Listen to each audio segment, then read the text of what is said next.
Table is led by Jerry Cronin. Jerry, Director at OpenSea's Technology Innovation Hub, that seeks to identify wicked and intractable problems and solutions in the areas of maritime, offshore wind, agriculture, flooding, and coastal resilience. He's also director of Tempo Program, the general consulting arm of Old Dominion University's Institute for Innovation and Entrepreneurship.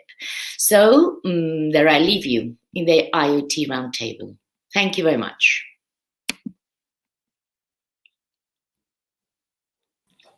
Fantastic. I assume it's over to me right now. Good to meet everybody. As Pilar said, I am the Executive Director of the OpenSea's Technology Innovation Hub, and I have the pleasure of working with startups and companies and governments and organizations all around trying to solve problems and then following up on that, building businesses out of them.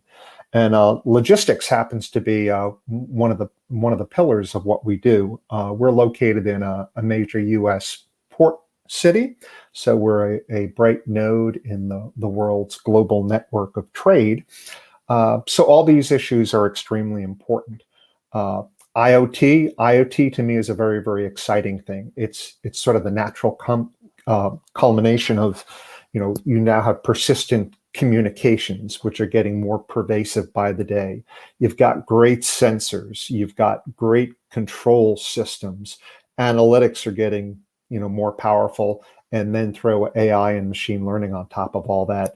And you've got sort of a perfect storm of opportunity to make things a lot better. So I'm excited to hear from the three folks we have in the panel today. We've got two from the kind of the solution provider side, Javier Ferrer, who's the CEO and co-founder of YTrack, and he'll introduce himself. And we also have David Perron, who's the CEO of Barbara IoT. On the company side, Andres Arguello, and he is the head of distribution and depots for Seor. So we get to hear sort of on both sides, the practitioner and the folks who are looking to build greater value by using IoT. So with that in mind, I don't see Javier or Andres or David online yet. There's Javier. Hello, senor. How you doing? Hi, how are you, everyone? I'm doing very, very well. So you've got 5 minutes to tell us about yourself and what you guys are doing, and then we'll end this whole thing with a sort of a roundtable discussion. So please. Okay, great. I start. I'm just starting to share my screen. Can you see it? Okay, perfect. Great. Hi, nice to meet you. I'm Javier Ferrer, the CEO and founder of YTrack, the new way of doing control tower tools for the supply chains of the future. Basically, my objective now in these 5 minutes is to explain how the industry is becoming Industry 4.0 in the whole value chain, not only in the supply chain. In YTrack, basically, we put eyes and brains to the assets due to the IoT technology and combining also AI and other superpower tools.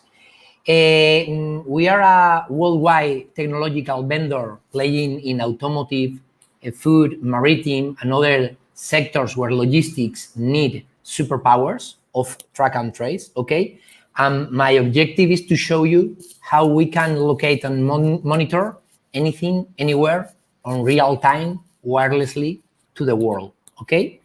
Basically, I'm going just to put a fast video of less than a minute to explain you that how the maritime corporates are measuring and controlling on real time and wirelessly their reefers, their vessels, their cargo assets, thanks to combining IoT technologies like ICE, satellite, LoRa, even cellular or Sigfox or Narrowband IoT or 5G, in order to provide on real-time tracking and heat control of the vessels.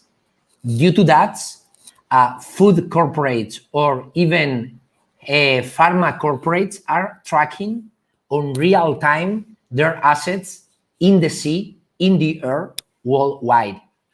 In parallel, when you see how a logistic company can measure like a heart that is pulsing like a pulse, here you can see how 20 million of pallets on real time are saying to the supply chain manager of a company, how is the tomato, how is the pineapple, how is the asset on real time wirelessly. Due to that, the value chain, in this case, in White-Track, we said that any value chain has 3 layers, 3 levels. The infrastructure, the core or the AI algorithm where the magic appear, and the platform when you can track and trace and visualize any asset on real time. Just to show you some different use cases, as we have seen in the video, okay? Here, this is just a simple sample as when you are tracking on real time your fleet movements, but also it's really important to understand what is happening with the fleet, with the supermarket, or so on. In this case, this use case, one of the big food retailers in Europe, they have a revenue of 25 billion of euros. They are tracking the fleet, they are tracking their warehouses, they are tracking their retailer points, as you can see here, not only in Spain or in Europe, worldwide, okay? In this case, in all the country, in real time, wirelessly, and say, okay, this is a technology for big players, it's not needed. The payback of this type of projects is in less than 3 months. Yes, 3 months. After 3 months, you have the benefits. If you have a CapEx way of thinking, you have a OpEx way of thinking, you have benefits the first day of these implementations. When you are tracking forklifts, people, assets in indoor, you can save lives, you can save supply chains or service level agreement, and nowadays you don't have to deploy infrastructure. Due to that, sorry because it's in Spanish, this use case of carretillas is forklifts. You can see, you can track on real-time wirelessly by doing geofencing any type of assets on real time. Just to finish my part, just the simple message, with IoT technologies, any logistic company, any logistic supply chain can track and trace anything, anywhere, on real time and with superpowers of AI. It will be a pleasure after to solve any question. Thank you for these 5 minutes. It's been a pleasure. Thank you, Javier. Appreciate it. I'm looking forward to the roundtable portion of the discussion. Now let's move to Andres Aguayo, who's the head of distribution and depots for COR. So, Andres, please take it away. Hi, thanks, Jerry, for the introduction, for introducing myself. Hey, everyone. And thanks all the rest of the organization for inviting me to this workshop. It is an honor to be here to present the case of use of the IoT in Seoul. Well, first of all, let me share the presentation.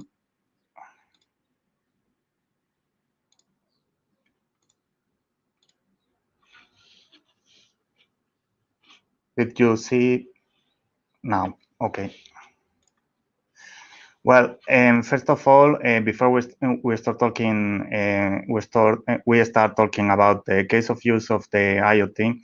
I want to introduce Segur as the leader company of transport here in Spain, with almost 80 years of experience, leading the field in 3 main business areas: international. We are part of TPD Group. We presence in all Europe, being the #1 transport company here. E-commerce, we work very closely with our e-commerce customer, representing a big share in our business. B2B, we are specialists in B2B services, being a key for our customer. As you can see, so it's a big company into a big network, as you can see at the numbers. For example, 100 million parcels delivered in 2020. Then, and then you are wondering how we apply the IoT into our supply chain. Let me introduce the case of use quickly before we speak about the IoT network. We use IoT into our fresh and food services.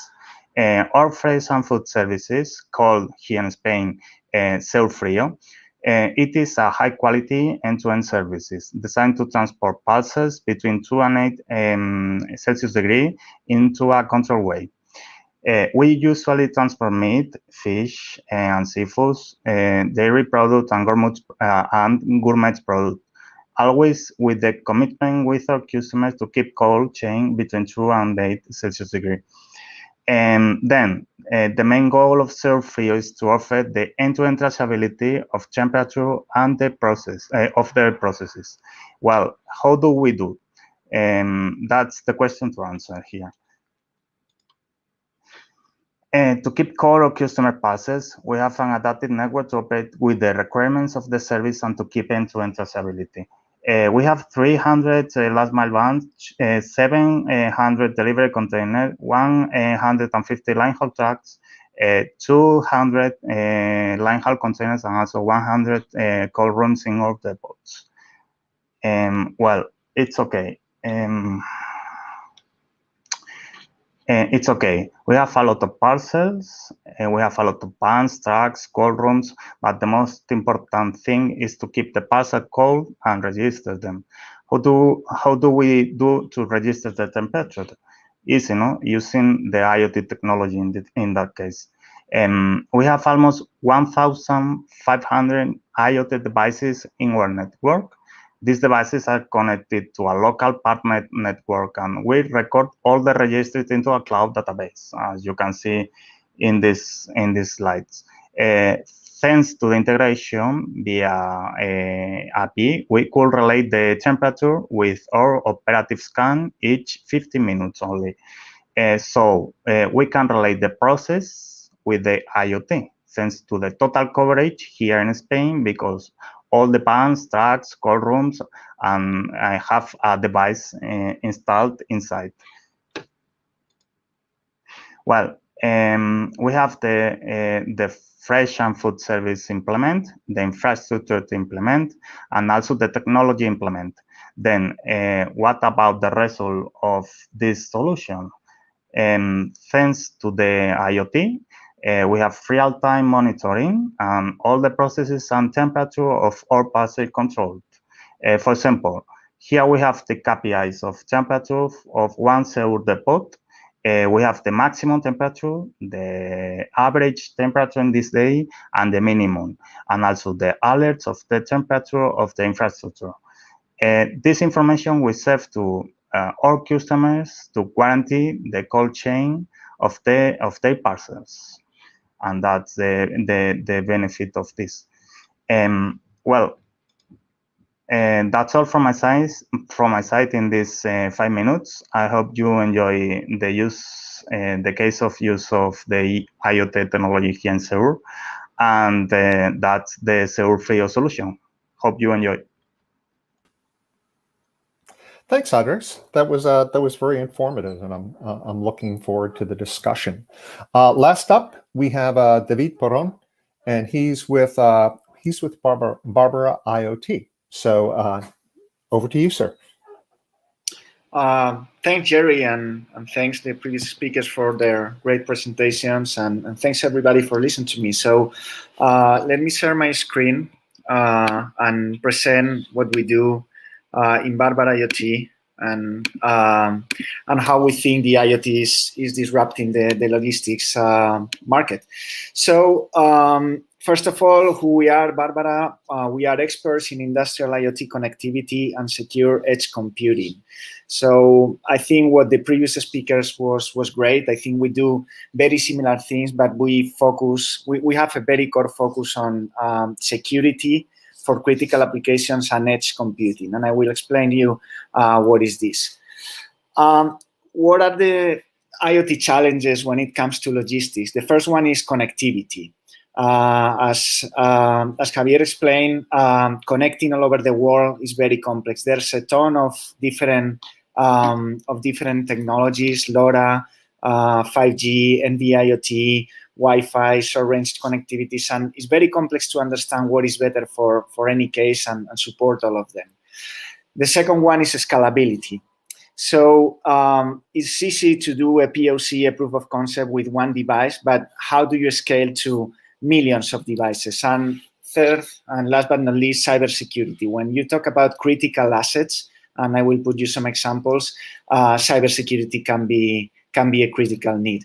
So what we do with our product is Barbara OS is deploying edge nodes similar like this, which provides, first of all, connectivity to sensors and actuators, intelligence in the edge. So we are able to provide artificial intelligence, but not in the cloud, because the sensors may not have connectivity always, and there may be cost problems. So we can provide artificial intelligence in the edge.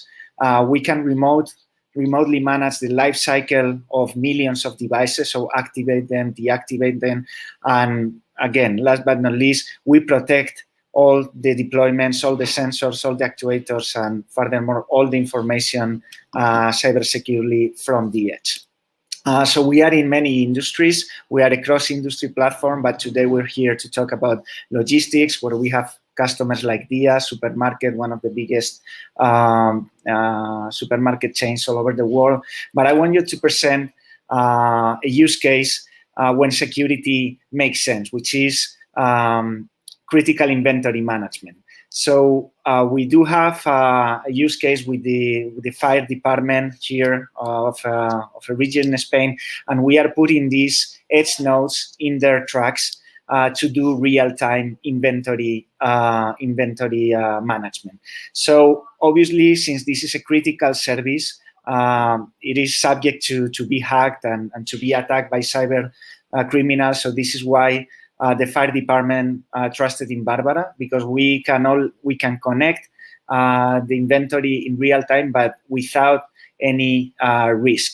So basically, doing this and using IoT here, I would always say that the IoT for logistics has three key impacts on any company. First of all, it can reduce effort by providing real-time inventory analysis.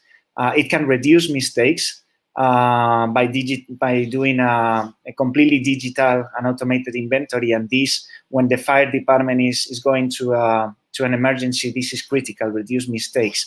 And in the case of Barbara, we are always reducing risk, because our edge nodes are secure by design, and it can provide all the information in real time, anywhere, anytime, but also completely encrypted and securing all the assets and all the things that these sensors and actuators are connected to. So thanks a lot, and I'm really looking forward to the panel. Thank you, David. And now we'll be joined by our two other panelists. And thank you, gentlemen, for participating. I'm going to start off with a question to Andres. And that's, where have you seen the greatest value or impact that resulting from having implemented IoT?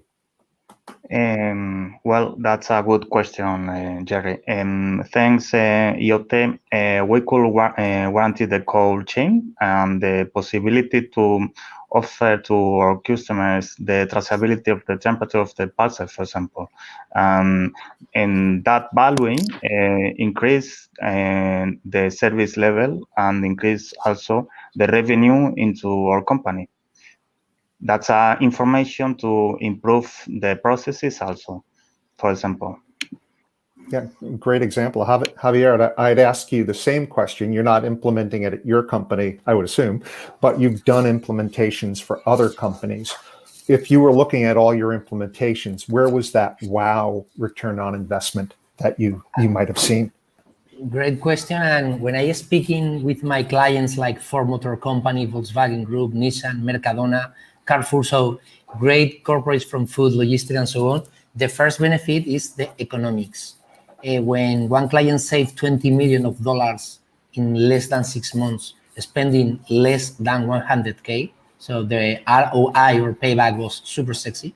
Okay, another client saved 5 million in less than a month. So basically, the first is economics. Yes. It's interesting. The second, but for me is really, really important, according to a serious corporate or company, is the digital automatic compliance. Thanks to the IoT, you can have digital insurance, digital compliance, digital reporting on real time.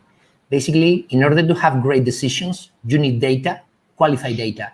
Thanks to the IoT, you have the data and brains in the assets, the physical assets.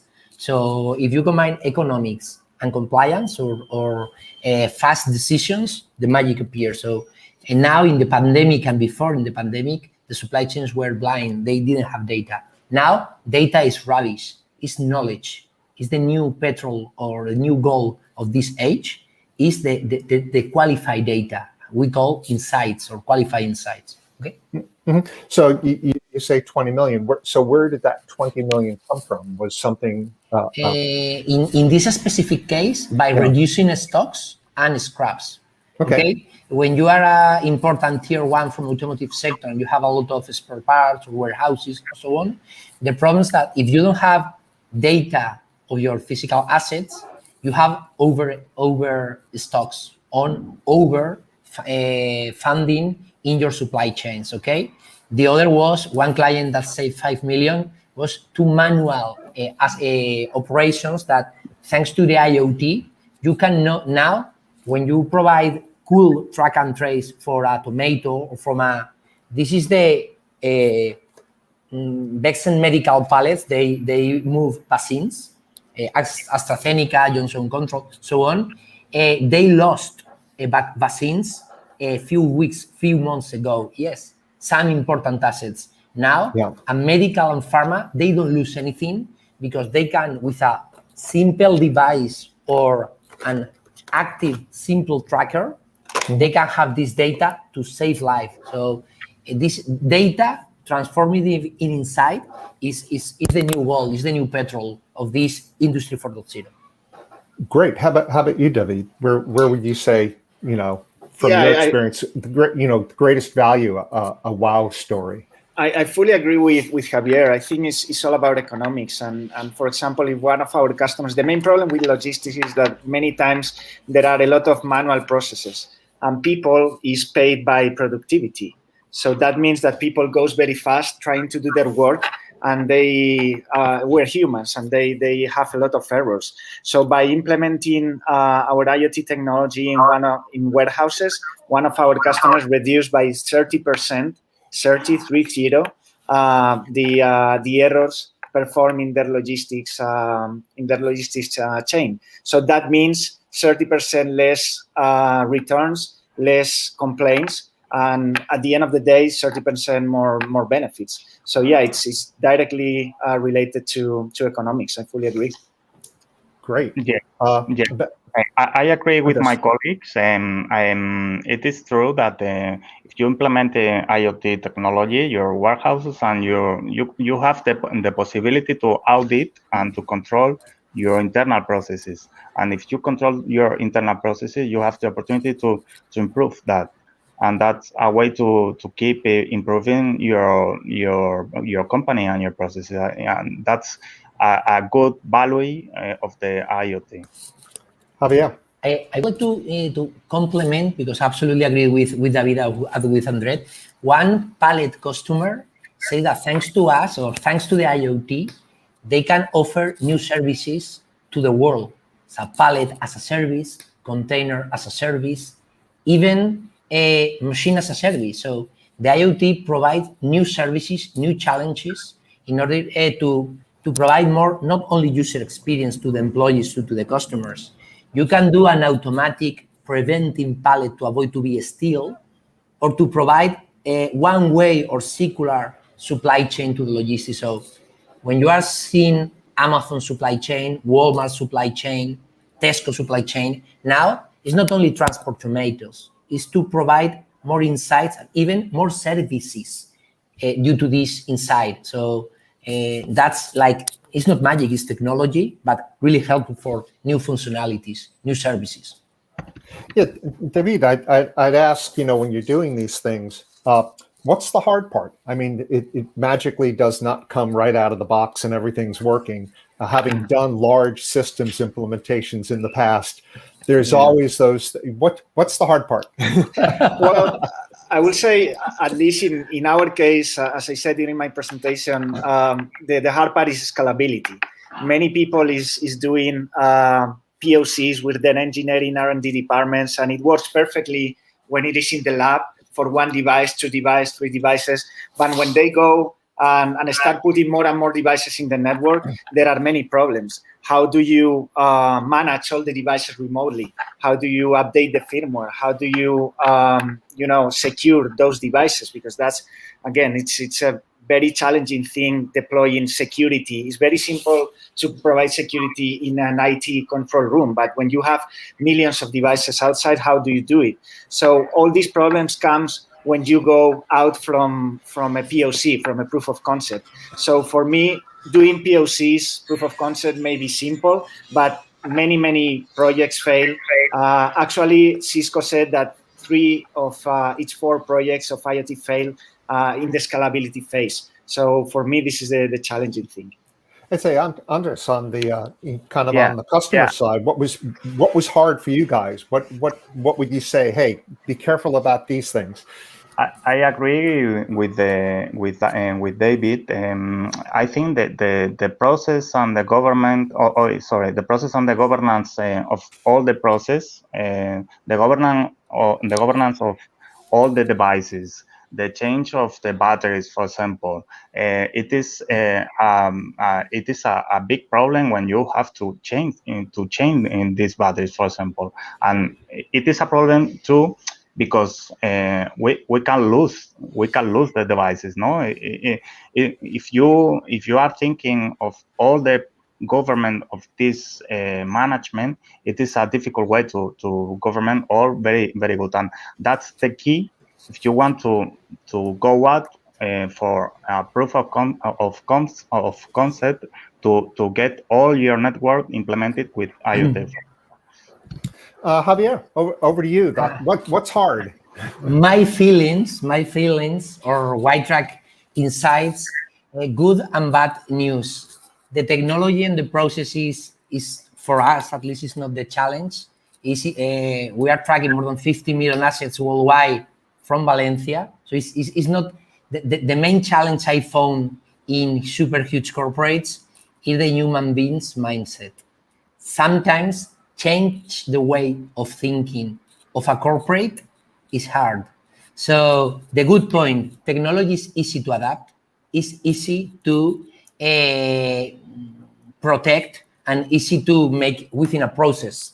The corporate have a lot of processes, a lot of bureaucracy. In Spain, we say burocracia, okay? Because it's too many bullshit that not is providing that value to the world. And the technology allows to automatic most of these rubbish things. But the problems sometimes happen in the human brain. They think, I don't understand. So sometimes the IoT vendors or manufacturers are like evangelists. We need to democratize the use of technology because any one of us doesn't have a mobile, doesn't have an espresso or a super deep technology in their house. They don't are comfortable using the same technology at the industry. Why? It's stupid. You can track and trace vaccines to save lives in a really cheap or cost competitive way. So the problem, from at least for us, that I insist that we are tracking millions of assets for super corporates, is the mindset of the work team, the client, the provider, the ecosystem within the project. Sometimes it's like Melrose Place, all season that was too much noise, but it's not so difficult if the people align their expectations. Thanks. David, I want to follow up on and tease out something that Javier was saying, and you said earlier. You mentioned Cisco said 3 out of 4 of their projects failed, and Javier was speaking to, ensuring that you're returning value, because companies only do things that return value. What do you need to do to ensure that there's a return on investment? Well, I think what you need to do to ensure that there is a proper ROI is to address certain problems from the very beginning, from the design phase. So one of the problems that sometimes comes after the design phase is, for example, cybersecurity.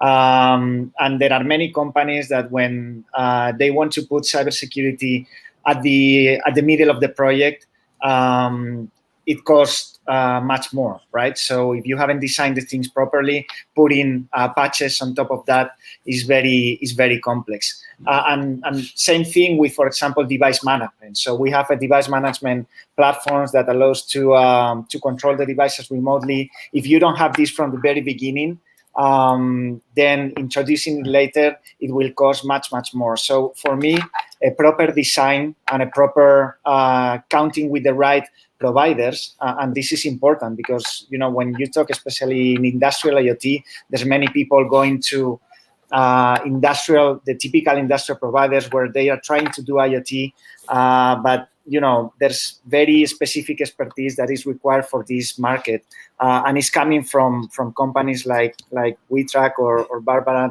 that we come from the pure IoT world and with modern technology. So designing the things properly and counting with the right partners, I think, is the key for the ROI. And over to you, Andres. I mean, any project or initiative, new program you do at a company, you have to justify to the decision makers. How did you all decide to implement an IoT project? What led to that decision, and how did you measure success? Well, as you mentioned, Jerry, I am on the applied part, no, into the applied side, and not like Javier, for example, that they are into the devices, no, and focuses on the IoT. In logistics, and here, for example, here in Seoul, it is very important to offer information to the customer. Customers are very focused on into have information every time. If you have a parcel to Madrid from Barcelona, for example, you want to know every time the scan you have internally, no? If you are the customer, that's the main reason to implement IoT, for example. When you are implementing this kind of project, it is very important, as David says before, to have a very good design in preliminary design. You have to know all the parts of the projects and how do you to do for implement it. Thank you. Okay, we're coming up towards the end of our time, so we have what we call the lightning round. The quick question. Okay, so I'll go to the sort of the vendor provider side first, and I'd say, okay, Javier, what's the next thing on the horizon? What's the next big thing in IoT?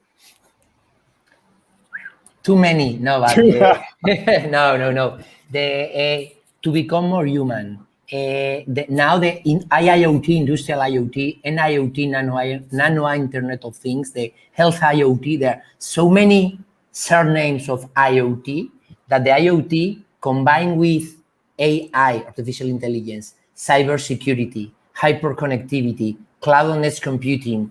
There are so many techie words that the IoT will be like the great paella.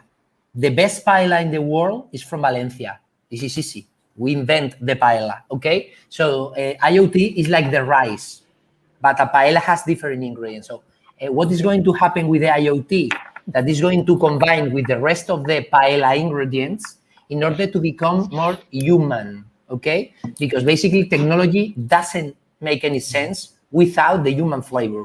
So at least we are doing that with the clients, with the partners, and they understand that technology is like the rice, a good ingredient, but it's not only.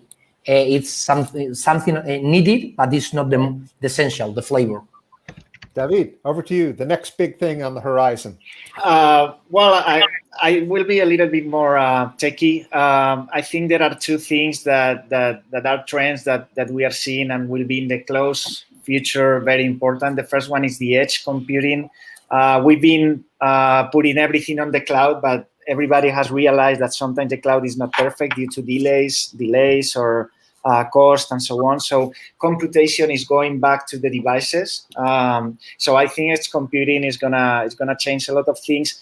And secondly, I think blockchain. We saw a real very good panel before around blockchain. I think blockchain and IoT need to be merged at some point. I don't know when, but I think when these two worlds will be combined, the world is gonna explode. Yeah.